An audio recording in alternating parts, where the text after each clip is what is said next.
scene 2. A brutal, brutal scene here. Ross visits Lady Macduff and tries to justify to her Macduff's flight to England, a flight that leaves his family defenseless. So that there's Macduff leaving his family defenseless here. There's some guilt in that. After Ross leaves, a messenger arrives to warn Lady Macduff to flee. Before she can do so, Macbeth's men attack her and her son.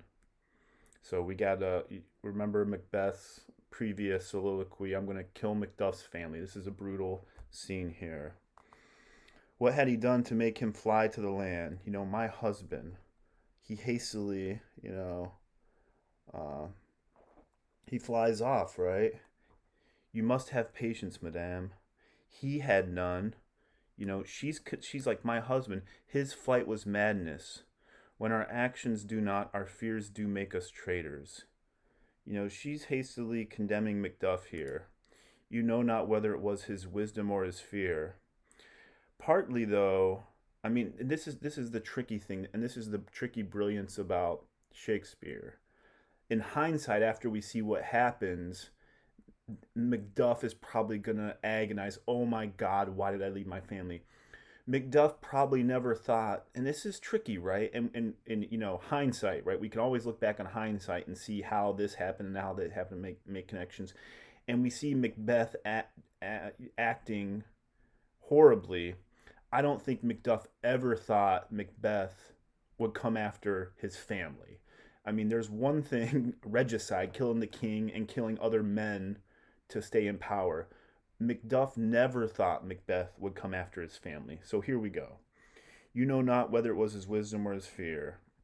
Wisdom, wisdom to leave his wife, to leave his babes, his mansion and his titles, his possessions, in a place from whence himself does fly. He loves us not. He wants the natural touch for the poor wren, the natural touch, the lacks natural affection for his wife, right? The most diminutive of birds will fight her young ones in her nest against the owl. All is the fear, nothing is the love. As little is the wisdom, where the flight so runs against all reason. So Lady Macduff's pissed.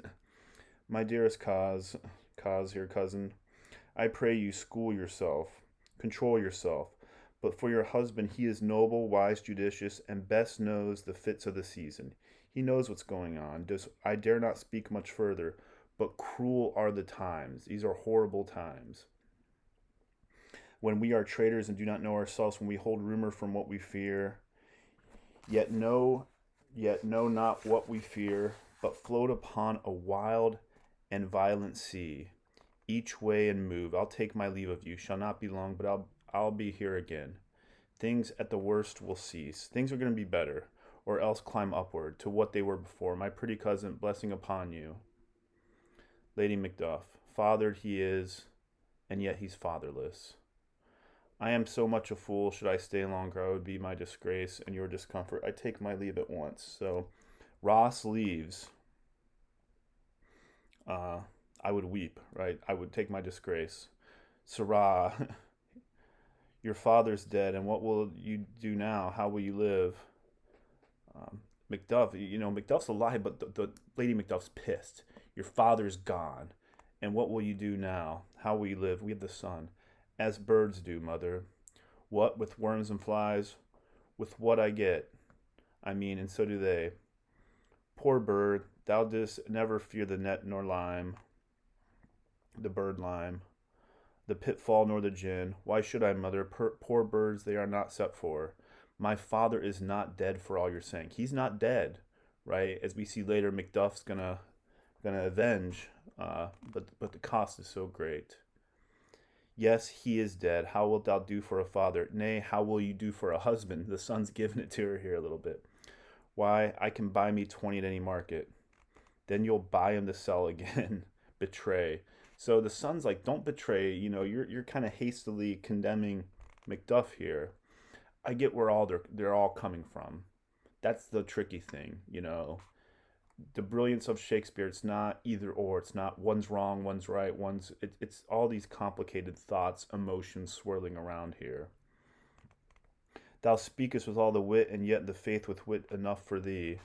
Was my father a traitor, mother? Ay, that he was. What is a traitor? One that swears and lies. And be all traitors that do so? Every one that does so is a traitor and must be hanged. And must they all be hanged that swear and lie? Every one. Who must hang them? Why, the honest men. Then the liars and swearers are fools, for there are liars and swearers enough to beat the honest men and hang them up. That's there are no honest men, right? Very, very few. Now God help thee, poor monkey, but how wilt thou do for a father? If he were dead, you'd weep for him. If you would not, it were a good sign that I should quickly have a new father. He's kind of giving it to mom here. Poor prattler, how thou talkest. Here's the messenger. Bless you, fair dame, I am not to you known, though in your state of honor I am perfect, informed of your rank. I doubt some danger does approach you nearly, if you will take a homely man's advice. Be not found here. Hurry up and hide. People are coming to get you. Hence with your little ones to fright you thus. Methinks I am too savage to do worse to you or fell cruelty, which is too high. Heaven preserve you. I dare abide no longer. Get the hell out of here, is what this guy's saying, this messenger. Whither should I fly? Whither should I fly?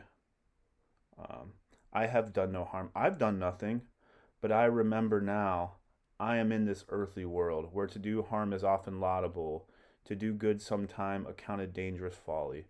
Think of this. Oh, Kel's diatribe for a second, political diatribe. Think of politics. Think of our world of politics. To do harm is often laudable. To do good is a dangerous folly, right? How is Macbeth relevant to contemporary times? Think of this. Who's in charge? What are they doing? What are some people, you know, anyway,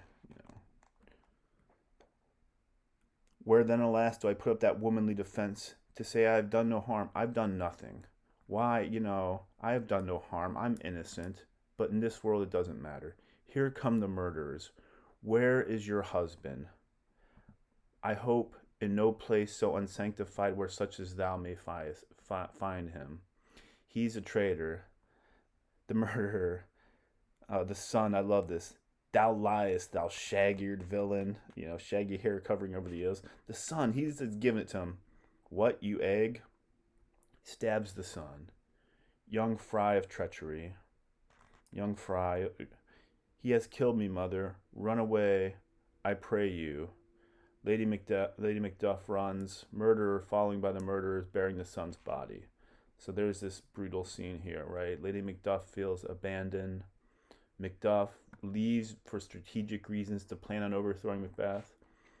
Macduff probably never thought Macbeth would come after his wife and kid. The kid's murdered, and the wheels are turning here, and Macduff is going to eventually enact his revenge.